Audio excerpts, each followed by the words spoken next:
देखो बच्चे, आज हम लोग कैपिलरिटी का टॉपिक स्टार्ट कर रहे हैं। तो बेसिकली ये इस चैप्टर का लास्ट टॉपिक है कैपिलरिटी। कैपिलरिटी क्या होता है, सबसे पहले हम ये पढ़ते हैं। देखो बच्चे, अगर हम किसी थिन ट्यूब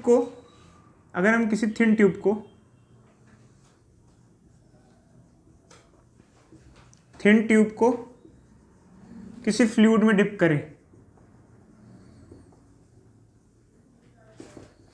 तो उसमें अपने आप फ्लूइड राइज करने लग जाता है। ऐसे मान लो फ्लूइड है, इसमें मैंने थिन ट्यूब को डिप किया तो कुछ फ्लूइड का लेवल इसमें अपने आप बढ़ जाता है। जैसे फ्लूइड मान लो वाटर है, पानी के अंदर ये थिन ट्यूब डाली तो अपने आप फ्लूइड का लेवल राइज कर रहा है। इसको हम लोग कैपिलरिटी कहते हैं। कैपिलरिटी के लिए एक चीज़ बहुत इंपॉर्टेंट है कि ट्यूब काफ़ी थिन होनी चाहिए। क्या रियल लाइफ में भी कहीं कैपिलरिटी का यूज़ होता है बच्चों? बहुत जगह। कहाँ बताओ? सर मक्का पानी में डाल दो, पानी ऊपर आता है। यार सर आपने पूछा, पेड़ों को जो पानी मिलता है वो कैपिलरिटी एक्शन के थ्रू मिलता है। देखो अच्छे जाइलम फ्लोम आपने पढ़ा होगा, ये सब उसमें भी जो फ्लूइड का ट्रांसपोर्टेशन होता है वो थिन ट्यूब से, वाटर जो फ्लो करता है रूट से ऊपर तक थिन ट्यूब्स की हेल्प से फ्लो करता है, उसमें भी माना जाता है कैपिलरिटी एक्शन का बहुत इंपॉर्टेंट रोल है। तो कैपिलरिटी एक फिनोमिना है जिसमें अगर आप थिन ट्यूब को किसी फ्लूइड में डिप करो, जैसे वाटर में डिप करो, तो जो उसका राइज होगा उसको कैपिलरिटी कहते हैं। बट एक्चुअली क्या होता है, देखो अच्छा मैंने एक टर्म बोली राइज होगा, ठीक है, राइज होगा, PI है ध्यान रखना, कैपिलरिटी राइज होगा। हमेशा जरूरी नहीं राइज ही हो, फॉल भी हो सकता है। कैपिलरिटी हमेशा जरूरी नहीं है राइज ही हो, फॉल भी हो सकता है। इसकी स्पेलिंग सही कर लेते हैं एक बार। कैपिलरिटी फॉल भी हो सकता है। तो राइज कब होता है, फॉल कब होता है? देखो अच्छे, किसी किसी केस में आप देखोगे फ्लूइड राइज होता है, किसी किसी में फॉल होता है। जैसे वाटर लिया हमने, पानी लिया तो राइज देखने को मिला यहाँ पर। अगर पानी की जगह आप मरकरी यूज करो तो आपको फॉल देखने को मिलेगा। अब आप कहोगे सर ऐसा क्यों, क्या कारण है? देखो अच्छे, इसका कुछ कारण एडेसिव एंड कोहेसिव फोर्स से एसोसिएटेड है। कोई बच्चा मुझे डिस्क्राइब करेगा ऐसा क्यों? मैंने बताया लास्ट क्लास में, आपको काफ़ी कुछ बताया था एडेसिव कोहेसिव के बारे में, मिनिस्कस के बारे में। तो आप कुछ बता सकते हो, मुझे कुछ नॉलेज इसके बारे में दे सकते हो? क्यों अगर हम लोग वाटर लेंगे तो कैपिलरिटी राइज होगा? पेयर के ऊपर डिपेंड होता है सर। पेयर पे डिपेंड करता है। देखो जैसे कैपिलरी ट्यूब होती है वो आमतौर पे ग्लास की बनी होती है, ग्लास की बनी होती है। तो वाटर के मॉलिक्यूल्स बेसिकली ग्लास के साथ एडेसिव फोर्सेस ज़्यादा एक्सपीरियंस करते हैं। उस अट्रैक्शन के चक्कर में, ग्लास मॉलिक्यूल के अट्रैक्शन के चक्कर में ऊपर चढ़े जाते हैं। जबकि अगर आप यहीं पे मरकरी का केस देखो तो मरकरी में कोहेसिव फोर्स डोमिनेट करता है। अगर यहीं पे मरकरी होती तो यहाँ पे कैपिलरिटी राइज ना होकर कैपिलरिटी फॉल होता।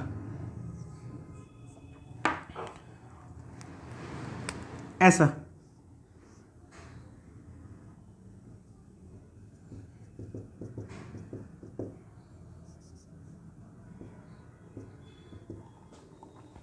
फॉल देखने को मिलता है। क्यों? क्योंकि मरकरी की मॉलिक्यूल ग्लास के मॉलिक्यूल के साथ इतने ज़्यादा अट्रैक्शन में नहीं आते। मतलब देखो बच्चे, सिर्फ खेल होता है एडेसिव और कोहेसिव फोर्स के डिफरेंसेस का। यहाँ पर क्या होता है कि मरकरी के मॉलिक्यूल का बीच का फोर्स ज़्यादा होता है। मतलब कोहेसिव फोर्सेस डोमिनेट करते हैं और एडेसिव फोर्स डोमिनेट नहीं कर पाते। मतलब मरकरी के मॉलिक्यूल को ग्लास का मॉलिक्यूल लुभा नहीं पाता। जैसे मान लो आपका दोस्त है, आप दोनों घूमने गए, उसको किसी और ने लुभा लिया तो आपसे दूर चला जाएगा। यही दोस्ती, यही प्यार, खत्म हो गई दोस्ती की दीवार। चलो बच्चे, मतलब उसको लुभा जाएगा। बट मरकरी में ऐसा नहीं होता है। मरकरी के मॉलिक्यूल्स काफ़ी ज़्यादा स्ट्रांगली बॉन्डेड होते हैं, पक्की दोस्ती होती है। तो वो ग्लास मॉलिक्यूल से उतना अट्रैक्ट नहीं होते, आपस में रहना पसंद करते हैं। तो ये इसलिए यहाँ पर कैपिलरिटी राइज नहीं हो रहा, उल्टा फॉल हो रहा है। बेसिकली वो अपने मॉलिक्यूल के साथ रहते हैं, रहना पसंद करते हैं, इसलिए वो ऊपर जा नहीं रहे, ग्लास के मॉलिक्यूल के साथ टच नहीं कर रहे हैं। जबकि यहाँ देखो वाटर का मॉलिक्यूल तो चढ़ चढ़ के ग्लास मॉलिक्यूल के पास जा रहा है। ऊपर क्यों जा रहा है? क्योंकि ग्लास मॉलिक्यूल की तरफ उसका अट्रैक्शन हो रहा है, ऊपर ऊपर की तरफ खींच रहा है। तो ये जो राइज है, ये फॉल है, ये एडेसिव और कोएसिव फोर्स की डिफरेंस की वजह से ही होता है। मतलब अगर कहीं adhesive force cohesive force difference होगा तो होगा। कभी ऐसा भी हो सकता है किसी फ्लूइड में ना राइज हो ना फॉल हो, ऐसा भी पॉसिबल हो सकता है, समझ रहे बच्चे? ऐसा भी हो सकता है ना हो, बट किस केस में होगा? जिस केस में संतुलन होगा। संतुलन मतलब किसी मॉलिक्यूल पे जितना एडेसिव फोर्स हो उतना ही कोएसिव फोर्स हो, तो ना ही राइज होगा ना ही फॉल होगा। ऐसा भी देखने को मिलता है, ऐसा नहीं कि कैपिलरी में हमेशा, वो तो डिपेंड करता है फ्लूइड क्या है। जैसे वाटर लिया और ग्लास है, अब ये तो पेयर क्या है, ये जो कैपिलरी ट्यूब है, ये जो ट्यूब होती है पतली सी थिन ट्यूब, इसको हम कैपिलरी ट्यूब कहते हैं। क्या कहते हैं बच्चों? Capillary tube. अब आमतौर पे ये ग्लास की बनी होती है, ग्लास की होती है। तो अब यहाँ पर देखा जाए तो कौन कौन से मॉलिक्यूल हैं? वाटर और ग्लास के मॉलिक्यूल्स हैं। तो अब उनके बीच में इंटरेक्शन डिपेंड करता है। यहाँ क्या क्या पेयर हो गए, किस किस के बीच का अट्रैक्शन हुआ? वाटर और ग्लास, और वाटर और वाटर। जो जीतेगा वो सिकंदर। अगर वाटर के मॉलिक्यूल के बीच का फोर्स कम रह गया और वाटर और ग्लास का ज्यादा हो गया तो चिपक जाएगा, ग्लास के मॉलिक्यूल के साथ जाके चिपक जाएगा, ऊपर चिपक जाएगा। उसके चक्कर में ग्लास के मॉलिक्यूल ये रहे ना, उसके चक्कर में ऊपर जाएगा।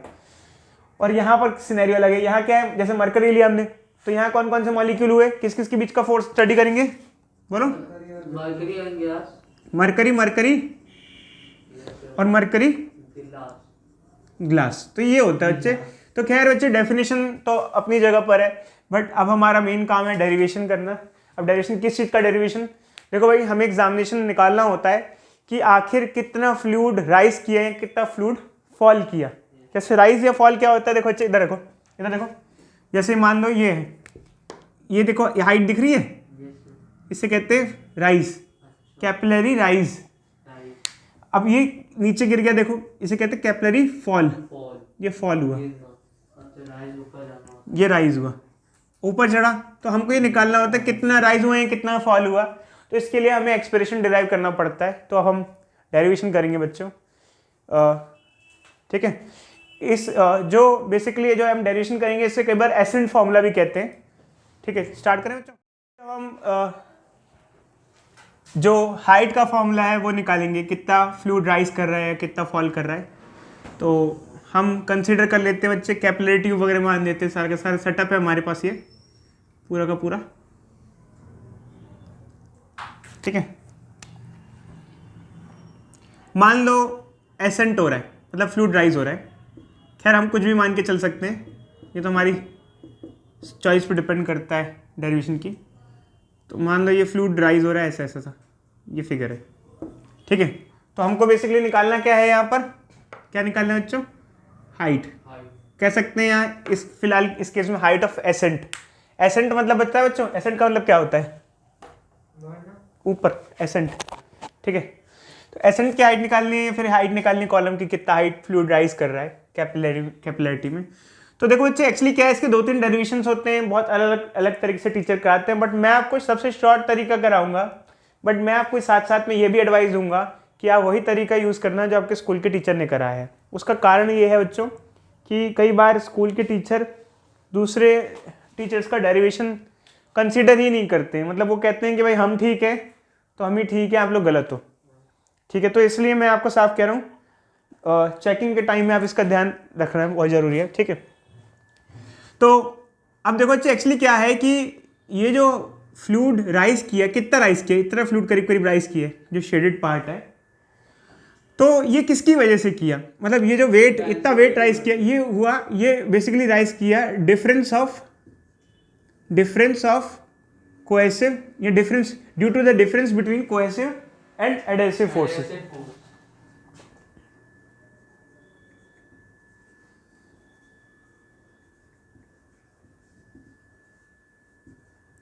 ठीक है। तो बेसिकली जो कोहेसिव और एडहेसिव फोर्स का फर्क होता है, बेसिकली वही तो सरफेस टेंशन कहलाता है। क्या कहलाता है बच्चों? वो कहलाता है force of surface tension, force of surface tension, यही हम कहते थे। तो बेसिकली सरफेस टेंशन की फोर्स की वजह से ये राइज हुआ। और क्या राइज हुआ? देखो, जो सरफेस टेंशन के से फोर्स लगा तो बेसिकली सरफेस टेंशन के फोर्स की वजह से कुछ वेट ऑफ फ्लूइड राइज हुआ। कितना वेट ऑफ फ्लूइड राइज हुआ? इतना वेट। कितना वेट? इतना। इधर देखो बच्चे, इतना वेट, इतना वेट, ये देखो इतना फ्लूइड राइज हुआ। किसकी वजह से हुआ? फोर्स ऑफ सरफेस टेंशन की वजह से हुआ, मतलब अनबैलेंस फोर्सेस की वजह से हुआ। तो इतना वेट कितना होगा इसका अंदाजा लगाते हैं बच्चों। इसका वजन कितना होगा ये जो जितना राइज किया है? देखो बच्चे, वेट क्या होता है आमतौर पे? mg। हाँ बच्चे, क्या कह रहे हो?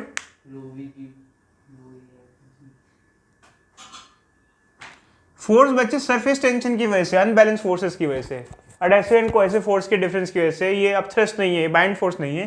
तो यहाँ वेट ऑफ फ्लूइड, ये जो फ्लूइड राइज की, इसका वेट कितना होगा? वेट होता है mg। मास क्या होता है बच्चे? Density into volume. ये कब आया? देखो बच्चे, डेंसिटी होता है मास बाय वॉल्यूम, तो मास होगा डेंसिटी इनटू वॉल्यूम। ठीक है, तो ये हमारा एक्सप्रेशन हुआ। क्या अब हम इसको थोड़ा सा और एलैबोरेट कर सकते हैं? बिल्कुल। क्या लिख सकते हैं? वॉल्यूम को क्या लिखा जा सकता है बच्चे, बता? Area height. वॉल्यूम को लिखा जा सकता है एरिया इनटू हाइट। कैसे? कई बार बच्चे पूछ भी लेते हैं। देखो बच्चे, हमेशा आप किसी भी सिचुएशन या सिनेरियो में वॉल्यूम को आप एरिया इनटू हाइट लिख सकते हो, बट फिलहाल यहाँ कैसे लिख सकते हो बच्चे? कोई बच्चा बताएगा मुझे? बोलो। सर इसमें एरिया भी है, वॉल्यूम भी है, सब कुछ। देखो बच्चे, वॉल्यूम सिलेंडर का जैसे वॉल्यूम होता है, क्या होता है? पाई आर स्क्वायर एच। तो पाई आर स्क्वायर क्या हो जाता है? एरिया, और एच हो जाता है हाइट।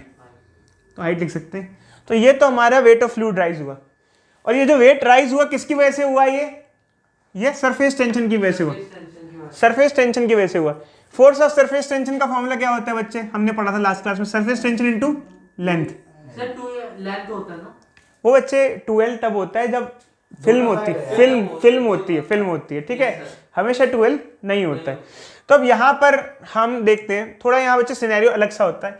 ये जो सरफेस है ना बच्चों, इसका मेनिस्कस का शेप कैसा होता है? सबसे पहले देखो, इसका मेनिस्कस का शेप कैसा होता है? ऐसा सा होता है। इसे कहते हैं कनकेव अपवर्ड। यहां जो सरफेस टेंशन लग रही होती है कुछ ऐसे लग रही होती है, इस तरीके से अलोंग सरफेस ऐसे लग रही होती है सरफेस टेंशन। देखो बच्चे, इधर देखो बोर्ड पे, हमने लास्ट क्लास में पढ़ाया था, आपको एक टर्म पढ़ाई थी, एंगल ऑफ कांटेक्ट। ये जो टेंजेंट और इसके बीच में जो एंगल होता है इसे कहते हैं एंगल ऑफ कांटेक्ट। अगर ये एंगल थीटा हुआ तो ये एंगल भी क्या हो जाएगा? थीटा। एंगल ऑफ कांटेक्ट क्या था? मैंने आपको बताया था लास्ट क्लास में। देखो बच्चे, कोई एक मिनिस्कस बनता है। जैसे मान लो कोई एक शेप बनती है मिनिस्कस की, जैसे फ्लूइड डाला आपने, ये शेप बनी, ऐसी शेप में फ्लूइड आ गया, इसको मिनिस्कस कहते हैं।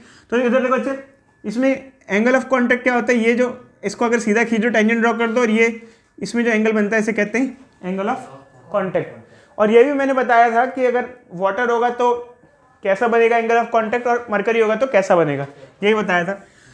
तो देखो बच्चे, अगर मान लो सरफेस टेंशन ये लग रहा है, इसको रिजॉल्व कर दें, इसके दो कंपोनेंट ले लें, तो हमने वेक्टर रिजोल्यूशन पढ़ा है बच्चों। ये हो जाएगा एस कॉस थीटा, और ये एक हो जाएगा एस साइन थीटा। हर एक पॉइंट पे ऐसे ही सरफेस टेंशन लग रही है, तो एस साइन थीटा कंपोनेंट, देखो इसका भी रिजॉल्व करेंगे तो एस साइन थीटा ये हो जाएगा, और एस कॉस थीटा किधर हो जाएगा? ऊपर हो जाएगा। तो देखो बच्चे, हर पॉइंट के अपोजिट कोई ना कोई पॉइंट होता ही है, तो सबके साइन कंपोनेंट क्या हो जाएंगे? कैंसिल हो जाएंगे। देखो बच्चे, हमने सिर्फ 2 ही पॉइंट दिए, यहाँ और यहाँ माना है। क्या इसकी शेप ऐसी होती है? 3D होती है, कटोरे टाइप की शेप होती है ना। मिनिस्कस कैसा दिखता है भाई? यहाँ से साइड व्यू कैसा दिख रहा है? यू दिख रहा है। क्या ये यू होता है? नहीं, एक्चुअल में शेप कैसी होती है? कटोरे टाइप। तो सबके साइन कंपोनेंट कट जाएंगे, सबके क्या कंपोनेंट बचेंगे? Cos component. अगर हम इसका ये देखो साइड व्यू ले रहे हैं, टॉप व्यू लेंगे, तो कैसा दिखेगा? ये ऐसा दिखता है। ऊपर से अगर हम देखें ट्यूब के तो कैसा दिखता है? कटोरा जैसा शेप दिखती है, ठीक है, ऐसे दिखती है। तो ये सरफेस टेंशन का कॉस कंपोनेंट ये पूरी की पूरी लेंथ पे लग रहा है, ऐसे लग रहा है। और ये लेंथ जो हम लेंगे बच्चे, वो सर्कमफेरेंस लेंगे। क्या लेंगे? क्योंकि जो फ्लूइड कांटेक्ट में है ग्लास के, कितने पैरामीटर ग्लास के कांटेक्ट में है? जैसे मान लो ट्यूब है बच्चे, तो जो ग्लास के कांटेक्ट में फ्लूइड है वो कितना पैरामीटर है? ये पूरा का पूरा पैरामीटर कितना है? 2 पाई आर, ठीक है। तो यहां पर s की जगह क्या हो जाता है बच्चे? s cos थीटा, और लेंथ की जगह क्या हो जाता है? 2 पाई आर, क्योंकि कितनी लेंथ कांटेक्ट में है। इसमें कई बच्चों को समझ में दिक्कत होती है, मैं मानता हूं बच्चे, ऐसा है, कई बच्चे सोच रहे होंगे क्या चल रहा है थोड़ा बहुत, बट थोड़ा समझने की कोशिश करो बच्चे, इतना सिंपल नहीं है। 3D फिगर है, कैसी फिगर है? 3D। उसको 2D में समझाया जा रहा है, जो कि इतना सिंपल वैसे भी नहीं है, बट थोड़ा थोड़ा आपको आइडिया लग जाएगा कि जो फ्लूइड कॉन्टैक्ट में होता है उसका कितना पेरीमीटर होता है, 2πr। ये समझ में आ रहा है ना? फ्लूइड का कॉन्टैक्ट जो पेरीमीटर होता है, कॉन्टैक्ट पेरीमीटर 2πr होता है। तो अगर मान लो ये वैल्यू पुट कर दें तो फोर्स की वैल्यू क्या आ जाएगी इससे, s cos theta into 2πr।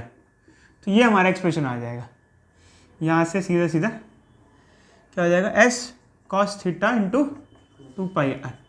अब हमको क्या चाहिए बच्चे बताना है यहाँ पर, हमको क्या चाहिए यहाँ, हमको चाहिए हाइट। क्या चाहिए? हाइट। एक काम करते हैं बच्चे, हम ना एरिया हम वैल्यू पुट ही कर देते हैं, हम एरिया को एरिया नहीं रखते, पाई स्क्वायर ही लिख देते हैं, ठीक है। कारण क्या है बच्चे, क्योंकि हमको तो फाइनली काटना है, सिंप्लीफाई करना है, तो हम इसको क्या कर देते हैं, वॉल्यूम क्या होता है, hg, ठीक है। अब एक काम करो बच्चे, हमको चाहिए हाइट, तो क्या करेंगे, काटापीटी करेंगे बच्चे, आर से आर कैंसिल, पाई से पाई कैंसिल, क्या आएगा बच्चे बताना है, 2s cos theta upon rho R G. थोड़ा बच्चे ये तरीका अलग है मेरा, कई बुकों में देखोगे तो अलग तरीका मिलेगा। सबसे पहली चीज़ यहाँ पे क्या क्या चीज़ें क्या क्या हैं ये जानना जरूरी है। h तो बच्चे हाइट ऑफ एसेंट या डिसेंट हो गया। एसेंट मतलब कब, अगर फ्लूइड राइज कर रहा है तो एसेंट होगा, कैपिलैरिटी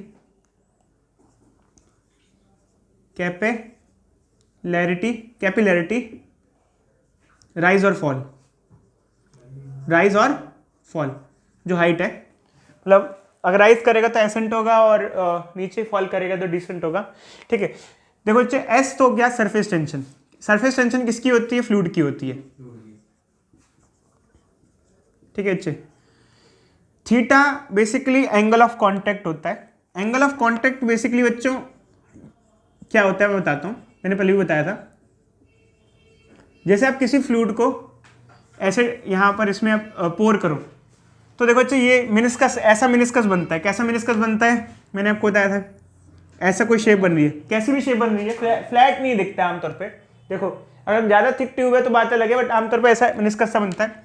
अब इसमें जो ये एंगल बनता है इसे कहते हैं angle of contact. Last class में हमने बताया था। रो डेंसिटी, किसकी डेंसिटी बता सकते हो, फ्लूइड की। बच्चे जरूरी नहीं वाटर ही हो, इसलिए हम फ्लूइड बोल रहे हैं, वाटर हो तो हो। आर क्या होगा बच्चे बता सकते हो, इस ट्यूब का रेडियस,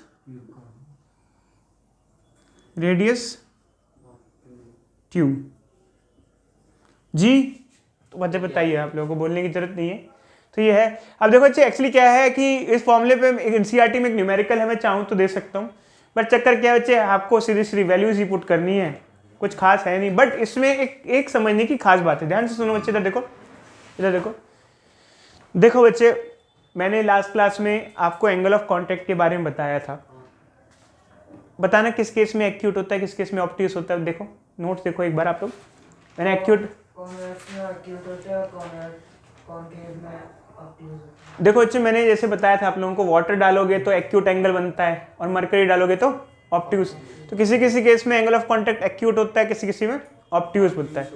तो देखो बच्चे जैसे फॉर्मूला ये है, राइज का भी फॉर्मूला ये है और फॉल का भी फॉर्मूला ये है, तो हमें कैसे पता चले कि कब राइज हो रहा है और कब फॉल हो रहा है, हमें कैसे पता चले, बताते हैं बच्चे। देखो बच्चे अगर वाटर लिया, जैसे एग्जांपल ले रहा हूँ, एग्जांपल के तौर पे समझा रहा हूँ, वाटर लिया, तो वाटर के केस में अगर वाटर लिया तो थीटा क्या होगा, एक्यूट होगा, ठीक है। एक्यूट लोगे तो पॉजिटिव वैल्यू आएगी, कैसी वैल्यू आएगी, पॉजिटिव, एच जो होगा वो पॉजिटिव आएगा। बट वाटर की जगह अगर मान लो मरकरी दिया हुआ है, मरकरी दिया हुआ है तो थीटा ऑब्ट्यूस आएगा, ठीक है, ऑब्ट्यूस एंगल। और पता है आपको अगर थीटा ऑब्ट्यूस होता है तो कॉस थीटा क्या होता है। देखो बच्चे कॉस थीटा की वैल्यू 0 से 90 तक पॉजिटिव होती है और 90 से ज़्यादा पे कॉस थीटा की वैल्यू नेगेटिव हो जाती है। और अगर नेगेटिव हो जाएगी तो यहाँ नेगेटिव साइन लग जाएगा, तो एच का जो साइन हो जाएगा अपने आप क्या हो जाएगा, नेगेटिव। इसका मतलब हमें खुद पर्सनली बताने की जरूरत नहीं है कि एसेंट हो रहे हैं डिसेंट हो रहा है, फॉर्मूले में अपने आप ही वैल्यू क्या आ जाएगी, पॉजिटिव या नेगेटिव। समझे या नहीं समझे इस बात को, ठीक है। जरूरी नहीं है कि मरकरी लिखा हो आपको खुद निकालना हो, समझे बात को। जब हम लोग कैपिलरिटी की बात करते हैं तो इसमें एक रिलेशन और बनता है, H R is equal to constant. अब ये क्या है एच आर? देखो यार एक्चुअली क्या होता है, जब हम लोग कैपिलरी ट्यूब लेते हैं, जैसे पानी को हमने कैपिलरी ट्यूब लिया हमने और पानी में इस कैपिलरी ट्यूब को डाला, तो अगर आप कैपिलरी ट्यूब लोगे वो ज़्यादा मोटी ट्यूब लोगे, पता बच्चे क्या लोगे? अगर ज़्यादा मोटी, तो जितनी ज़्यादा रेडियस होगा उतनी ही हाइट क्या होगी? कम होगी। पतली ट्यूब में हाइट राइज क्या होगा? ज़्यादा होगा। समझे या नहीं समझे बच्चे? थिन ट्यूब में हाइट राइज ज़्यादा होगा। ये कैसे आया? ये उसी फॉर्मूले से आया जो हमने निकाला है, बट एक्चुअली मैं ज़्यादा उसमें डीप जाना नहीं चाहता हूँ, मैं आपको सीधे सीधे बताता हूँ। ये तो आप समझ गए ना बच्चे? थिन ट्यूब में हाइट राइज ज़्यादा होती है, थिक ट्यूब में हाइट राइज कम होती है, बस ये बताना था।